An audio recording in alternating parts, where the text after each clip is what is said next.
Olá a todos, vamos começar 2023 meditando então em Jeremias e percebendo o que a gente encontra nesse livro sobre a masculinidade bíblica, sobre a sexualidade.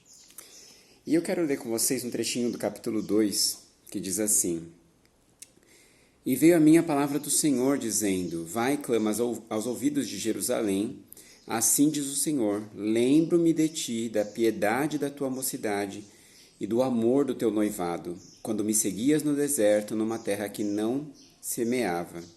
Israel era santidade para o Senhor, e as primícias da sua novidade. Todos os que o devoravam eram tidos por culpados, o mal vinha sobre eles, diz o Senhor. Ó casa de Jacó, todas as famílias da casa de Israel, que injustiça acharam vossos pais em mim para se afastarem de mim, indo após a vaidade e tornarem-se levianos? E aí no finalzinho do capítulo 2 ele ainda diz assim: Por que te desvias tanto mudando o teu caminho?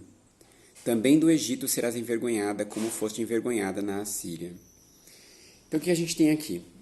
Esse capítulo 2 ele vai falar sobre o povo de Israel que vivia uma santidade num relacionamento com Deus e depois se afastou, se desviou. E aí ele fala, por exemplo, assim: ainda contenderei convosco, pois passais a adorar Baal, que é um deus, naquela época, naquele contexto, um deus da virilidade, né? Um deus que eles acreditavam que gerava essa vida, essa virilidade masculina principalmente, né? Como Príapo, como alguns deuses em outras culturas que são apresentados com um falo, né? Um pênis ereto, como um símbolo de virilidade mesmo.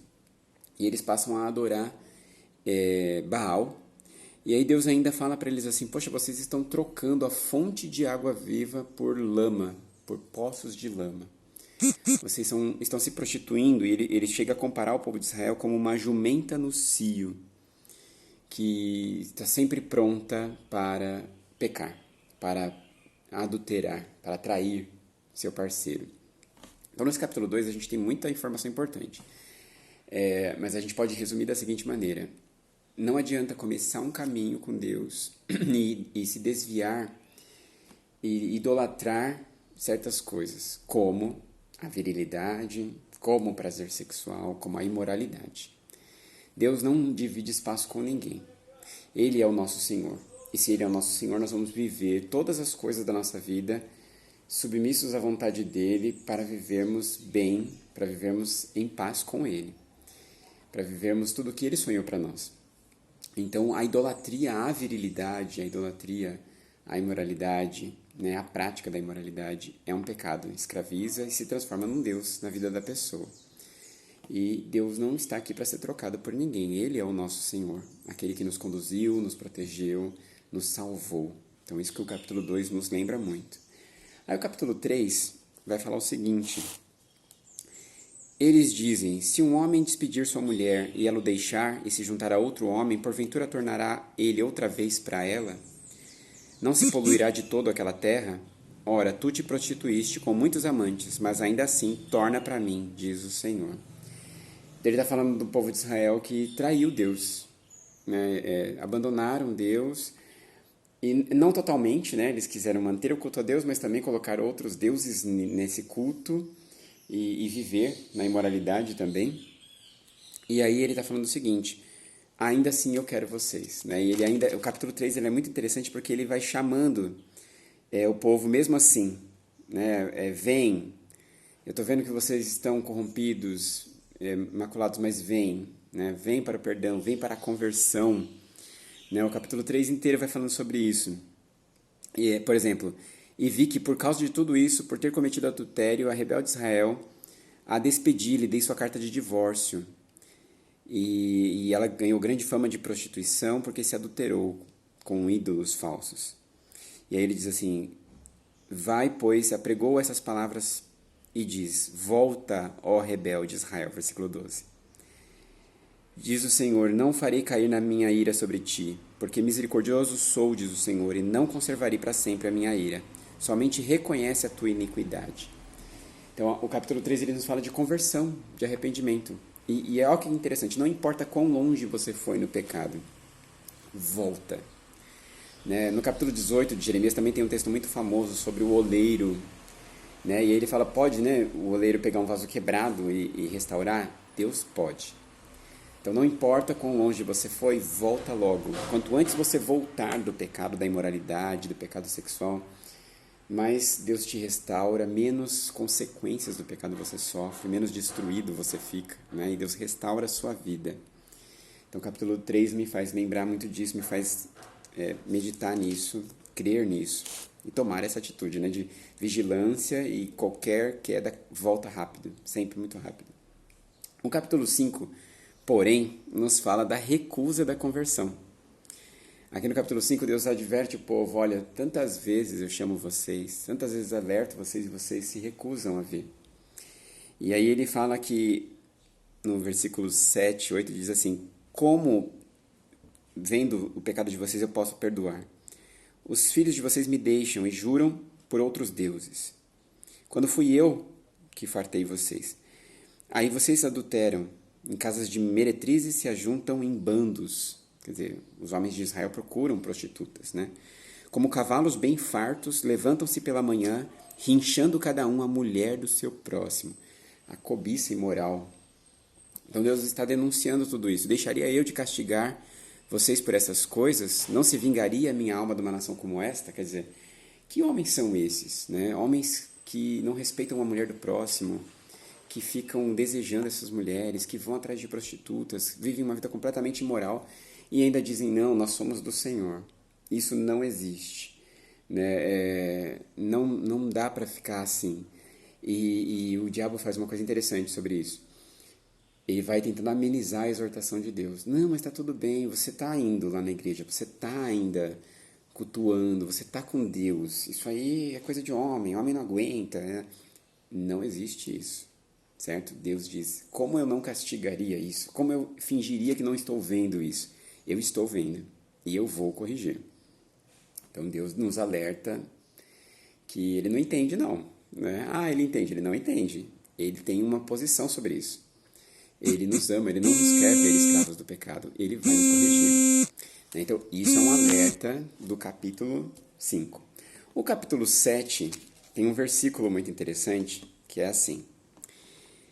O versículo 9 diz, porventura furtareis e matareis e adulterareis, jurareis falsamente, queimareis incenso a Baal, andareis após outros deuses que não conhecestes, e então vireis e vos poreis diante de mim nesta casa, que se chama pelo meu nome, e direis, fomos libertados para fazermos todas as abominações? Então, o que ele está dizendo aqui? Ó? Mesma coisa que Paulo disse lá em Romanos 6. Vocês adulteram, adoram um Deus de virilidade, de imoralidade, vivem dessa forma imoral, cobiçando a mulher do próximo, parecendo um animal no cio, e aí depois vocês chegam em mim e falam assim, não, mas você nos libertou, você nos libertou. Aí Deus pergunta, eu libertei vocês para vocês viverem desse jeito? Não. E aí o que Paulo diz lá em Romanos 6? Não somos perdoados para pecar ainda mais. Né? Nós somos perdoados para sermos libertos da escravidão do pecado. O pecado não tem mais poder sobre nós. E isso tem que ficar muito claro. Você vê, não é só um texto de Romanos 6, está aqui em Jeremias 7. Tá? Na Bíblia inteira. Você tem poder de Deus para viver em santidade na sua sexualidade como homem. Você não pode usar isso como desculpa. Não, Deus já me perdoou, Deus me salvou. Eu sou salvo e não vivo em santidade, isso não existe. Eu sou salvo, mas continuo escravo da imoralidade, do pecado sexual, de uma vida homoafetiva, isso não existe. Né? Deus quer uma vida de santidade. Então ele fala, como não puniria? Né? Como assim? Eu salvei vocês para isso? Não. Então Jeremias deixa claro isso também. E aí um capítulo muito bonito, que eu quero terminar com ele, é o 31. Ele diz assim, naquele tempo, diz o Senhor, serei o Deus de todas as famílias de Israel, e elas serão meu povo. Assim diz o Senhor, o povo dos que escaparam da espada achou graça no deserto. Israel mesmo, quando eu o fizer descansar. Há muito que o Senhor me apareceu dizendo, porquanto com amor eterno te amei, e por isso com benignidade te atraí. Ainda te edificarei e serás edificada, ó Virgem de Israel. Ainda serás adornada com os teus tamborins e sairás nas danças dos que se alegram. Aí versículo 17 diz, e há esperança quanto ao teu futuro, diz o Senhor, porque teus filhos voltarão para os teus termos. E versículo 33, esta é a aliança que farei com a casa de Israel depois daqueles dias, diz o Senhor. Porei a minha lei no seu interior e a escreverei no seu coração, e eu serei o seu Deus e eles serão meu povo. E não ensinará mais cada um ao seu próximo, nem cada um a seu irmão, dizendo, conhecei ao Senhor, porque todos me conhecerão, desde o menor até o maior deles, diz o Senhor. Porque lhes perdoarei a sua maldade e nunca mais me lembrarei dos seus pecados. Assim diz o Senhor, que dá o sol para a luz do dia e as ordenanças da lua e das estrelas para a luz da noite, que agita o mar bramando as tuas ondas. O Senhor dos exércitos é o seu nome. Quero terminar, então, como Jeremias faz a conclusão das pregações dele, geralmente.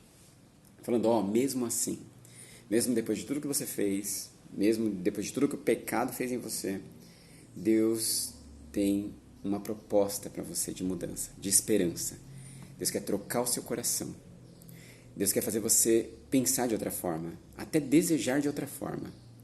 Ele quer colocar o desejo dele e os pensamentos dele dentro de você, para que você consiga viver em profunda santidade. Uma vida verdadeira, uma vida em sintonia com Deus e em sintonia com tudo que Ele criou você para ser. Ele quer fazer isso em você. Ele quer te libertar da escravidão da imoralidade. Ele quer te libertar dessa masculinidade medíocre para algo verdadeiro, vivo realmente, algo profundo. E é esse o convite. Venha, se converta, se entregue, se aproxime de Deus novamente e deixe Ele trocar o seu coração, para que você consiga viver todo o projeto de Deus para você. Que Deus abençoe a sua vida.